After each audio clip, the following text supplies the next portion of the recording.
Years good evening అండి. చూడండి మా పాప సాయంత్రం మొక్కలకి నీళ్ళు వేస్తుంది చక్కగాను.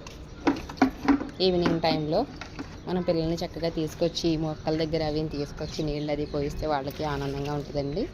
చక్కగాను మొక్కలన్నిటికీ నీళ్ళు వేస్తుందండి తను. పిల్లలకి ఇలాంటి అలవాటు చేయడం వల్ల వాళ్ళకి ఏ పని చెయ్యాలని అనిపిస్తుందండి. మనం చెప్పక్కర్లేకుండా వాళ్ళు మోటివేట్ అవుతారు.